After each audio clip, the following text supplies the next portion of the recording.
अस्सलाम वालेकुम नाजरीन, उम्मीद करता हूँ कि आप सब खैरियत से हैं। गोल्ड के वीकली एनालिसिस में आप सबको खुशामदीद कहता हूँ। नाजरीन, आज हम गोल्ड के वीकली एनालिसिस करेंगे और देखेंगे कि इस वीक में हमें गोल्ड किस तरह ट्रेड करता हुआ नज़र आ रहा है और किस तरह हमने अपनी ट्रेड को प्रॉफिट में मैनेज करना है। कौन सा हमारे सामने बेस्ट सपोर्ट एरिया है, कौन सा रेजिस्टेंस एरिया है, कौन सा बेस्ट पैटर्न बना हुआ है जहां पर हमने अपनी ट्रेड को मैनेज करना है। उससे पहले फ्रेंड्स, आप सबसे गुजारिश है कि आप हमारे YouTube channel big bull forex academy को सब्सक्राइब करें और वीडियो को लाइक करें, अपने दोस्तों के साथ शेयर करें। अगर आप हमारे VIP ग्रुप में फ्री ऑफ कास्ट ऐड होना चाहते हैं तो आप हमारे VIP ग्रुप में ऐड हो सकते हैं, जहां पर हम रोजाना की बुनियाद पर इस तरह के एनालिसिस शेयर करते हैं जिनकी मदद से आप अच्छा प्रॉफिट कर सकते हैं। फ्रेंड्स, तो सबसे पहले आज हम वीकली एनालिसिस करेंगे। हम हमेशा वीकली एनालिसिस डे 1 और H4 के टाइम फ्रेम पर करते हैं, लेकिन आज हम वीकली एनालिसिस जो करेंगे वीकली टाइम फ्रेम को भी थोड़ा सा समझने की कोशिश करेंगे कि इसमें हमें क्या मूव नजर आ रही है। देखिए फ्रेंड्स, वीकली टाइम फ्रेम पर हम मौजूद हैं। आप समझेंगे, देखेंगे कि मार्केट का ट्रेंड क्या है। देखें, इस पॉइंट से आप समझने की कोशिश करेंगे तो वीकली टाइम फ्रेम में बैक टू बैक गोल्ड एक हाई अप ट्रेंड में है। देखें, यहाँ से इसने हाई लगाया, लो लगाया, हाई लगाया, लो लगाया, फिर हाई लगाया, लो लगाया और एक न्यू हाई लगाया। बहुत से दोस्त ये कह रहे थे कि अनएक्सेप्टेड मूव की है गोल्ड ने। अनएक्सेप्टेड मूव नहीं की, ये इसका ट्रेंड था बाय का और इसने इसको कंटिन्यू रखना था। आप देखेंगे वीकली टाइम फ्रेम में, अगर आप थोड़ा सा चार्ट को छोटा करके देखते हैं तो आपको पीछे से ही पता चलेगा कि मार्केट का ट्रेंड एक हैवी बाय ट्रेंड में है। देखें आप। अच्छा फ्रेंड, इसके अलावा अब हमें किस तरह से हमने मैनेज करना है कि हमें अपनी ट्रेड को हम प्रॉफिट में मैनेज करें। हमें क्या पैटर्न नजर आ रहा है, गोल्ड कितना और अप जा सकता है। देखें, यहाँ से अगर हम इस ट्रेंड लाइन को पकड़ते हैं इस इधर से और इसको यहाँ से इस तरह से मार्क करते हैं तो ये हमें बड़ा ही जबरदस्त ट्रेंड लाइन का एरिया नजर आएगा। देखें आप, गोल्ड यहाँ से क्या कर रहा है। देखें, इस ट्रेंड लाइन को फॉलो कर रहा है। पहले इसको फॉलो किया, यहाँ से एक दफा रीटेस्ट किया, फिर यहाँ से अपसाइड पर मूव की, फिर डाउन आया, फिर एक अपसाइड पर मूव की। इसके अलावा आपको देखें फ्रेंड्स, यहाँ पर नजर आएगा ये कैंडल इसने closing the pin bar type, अगली कैंडल उसके ऊपर क्लोजिंग दी। तो यहीं से हमें समझ आना चाहिए था कि यहाँ से गोल्ड का एक हैवी बाय ट्रेंड है। अच्छा फ्रेंड्स, अब हम अपनी ट्रेड को समझेंगे। इस ट्रेंड लाइन को मैं इसी तरह लगा रहने दूंगा। अब हम चलेंगे डेली टाइम फ्रेम पे। देखें फ्रेंड, डेली टाइम फ्रेम के अंदर हम मौजूद हैं, जहां से गोल्ड ने इस ट्रेंड लाइन को रिस्पेक्ट किया, फिर से इस ट्रेंड लाइन को रीटेस्ट कर रही है मार्केट।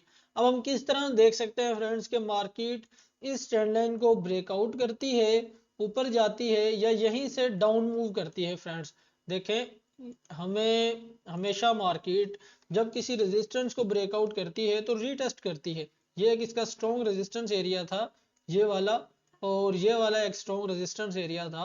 प्राइस को इसको ब्रेकआउट करने के बाद रीटेस्ट करना चाहिए था अगर वो अपने इस ट्रेंड को कंटिन्यू करती तो। लेकिन अब क्या हो सकता है फ्रेंड, देखें, हो सकता है कि मार्केट यहां से रिजेक्शन ले और इस रेजिस्टेंस एरिया को रीटेस्ट करे, इस रेजिस्टेंस एरिया को रीटेस्ट करे, प्राइस यहां तक आए, रीटेस्ट करे, या इस ऑर्डर ब्लॉक तक मार्केट आए, यहां तक आए और रीटेस्ट करने के बाद एक न्यू हाई लगाए। अच्छा फ्रेंड्स, अब देखें, हमने डेली में देखा, वीकली में देखा, डेली में देखा, हमें और आसानी से समझ आया मार्केट का ट्रेंड, हमें समझ आया। हमने देखा कि ये एक ऑर्डर ब्लॉक का एरिया है, यहां तक मार्केट डेली टाइम फ्रेम में एक न्यू लो लगा सकती है। देखें, मार्केट ने हैवी मूव की बाय साइड पे, 6-7 दिन से हमने देखा, पिछले पूरे वीक से हमने देखा कि मार्केट एक हैवी अप ट्रेंड में है। एक दफा भी इसने हमें सेलिंग नहीं दिखाई। तो क्या ये आसानी के साथ तो इस तरह सेल मूव नहीं करेगा। हमने डेली एनालिसिस को भी देखना है और वीकली एनालिसिस को भी देखना है। हो सकता है कि 2 वीक भी मार्केट यहाँ पर ना आए और हो सकता है कि अब मार्केट यहाँ पर साइडवेज रहना शुरू कर दे और यहीं से साइडवेज रहने के बाद अप मूव करे। तो वो आने वाले वक्त में हमें पता चलेगा कि क्या हो सकता है। मजीद इसको समझने के लिए हम चलते हैं फ्रेंड्स H4 के टाइम फ्रेम पे। ये देखें, ये एक ट्रेंड लाइन का एरिया है, ये एक ट्रेंड लाइन का एरिया है। यहाँ से हमें क्या नजर आ रहा है फ्रेंड्स, ये देखें, इसको हम पकड़ेंगे इधर से और यहाँ से इस ट्रेंड लाइन को मार्क करेंगे इस तरह से। इस तरह से इस ट्रेंड लाइन को मार्क करेंगे। इसके अलावा हमें यहाँ पर क्या करना है फ्रेंड्स, एक रेजिस्टेंस एरिया मार्क करना है। ये हमारे पास एक स्ट्रॉन्ग वाला रेजिस्टेंस एरिया है जिसको मार्केट ने ब्रेकआउट किया था और हल्का सा रिटेस्ट किया था। देखें, ब्रेकआउट किया था और रिटेस्ट, यहाँ से रिजेक्शन ली थी, रिटेस्ट नहीं किया था। मार्केट को क्या करना चाहिए था, इसको रिटेस्ट करना चाहिए था। लेकिन आप याद रखें, जब कोई भी प्राइस, कोई गोल्ड हो या कोई करेंसी हो, अगर वो अप साइड पर मूव कर रहा है, उसका बाइंग ट्रेंड है, तो वो उसके लिए रेजिस्टेंस की कोई वैल्यू नहीं। ठीक है फ्रेंड्स, रेजिस्टेंस उसके लिए इतनी इंपॉर्टेंट नहीं जितनी सपोर्ट है। अगर यहाँ पर करने के लिए, अगर यहाँ पर इसको माइनस सा भी कुछ सपोर्ट नजर आएगा तो वो यहाँ से अपने ट्रेंड को कंटिन्यू करेगा और रेजिस्टेंस को नजरअंदाज करेगा। इसी तरह अगर प्राइस सेल साइड पर चल रही है तो सपोर्ट को नजरअंदाज करेगा और उसको जो भी माइनर सी रेजिस्टेंस नजर आएगी वहां से अपने ट्रेंड को कंटिन्यू करेगा और सपोर्ट को रिस्पेक्ट नहीं करेगी। मार्केट जब ट्रेंड वाइज प्राइस चल रही होती है तो इसी तरह करती है। देखें, यहाँ से इसका थोड़ा सा शॉर्ट टर्म इसने सेलिंग दिखाई थी फ्रेंड्स। यहाँ से ब्रेकआउट होने के बाद इस सपोर्ट को इसने रिस्पेक्ट नहीं किया क्योंकि गोल्ड का हैवी बुलिश ट्रेंड था। इसको ब्रेकआउट किया, ब्रेकआउट करने के बाद स्ट्रेट इसने एक हैवी मूव की इस ट्रेंड लाइन को रिस्पेक्ट करने के लिए। अब देखें फ्रेंड्स, यहाँ से क्या हो सकता है, हम क्या देख सकते हैं फ्रेंड्स कि यहाँ से प्राइस ब्रेक डाउन हो दोबारा, और अगर इसको दोबारा हैवी अपने ट्रेंड को बुलिश में रखना है, हैवी अपसाइड पर मूव करनी है, तो इसको इस एरिया तक आना चाहिए। हम गोल्ड को इस ट्रेंड लाइन को दोबारा, सबसे बेस्ट है फ्रेंड्स कि मार्केट नीचे आए, इस ट्रेंड लाइन को रीटेस्ट करे, ट्रेंड लाइन को रीटेस्ट करने के बाद डाउन मूव शुरू कर दे। अगर इसी तरह प्राइस डाउन मूव शुरू करती है तो वो इतना वैल्यूएबल नहीं होगा, इतनी स्ट्रॉन्ग मूव नहीं होगी सेल साइड आने के लिए। लेकिन अगर प्राइस यहाँ आए, थोड़ा साइडवेज रहे, ऊपर जाए, रीटेस्ट करे और दोबारा हमें कोई अच्छा पैटर्न नजर आए, तो फिर हमारे लिए ज्यादा कंफर्म हो जाएगा कि मार्केट हमें दोबारा हमारे इस सपोर्ट एरिया तक देखने को मिलेगी। सपोर्ट एरिया क्या है फ्रेंड्स, 2090.382, 2072.515, ये हमारे पास सपोर्ट एरिया है। मैं दोबारा आपको समझाता हूँ फ्रेंड्स, ये एक ट्रेंड लाइन का रेजिस्टेंस एरिया है, इसके अलावा मार्केट का कोई हाई नहीं है। ये गोल्ड की प्राइस ने एक न्यू हाई लगाया है।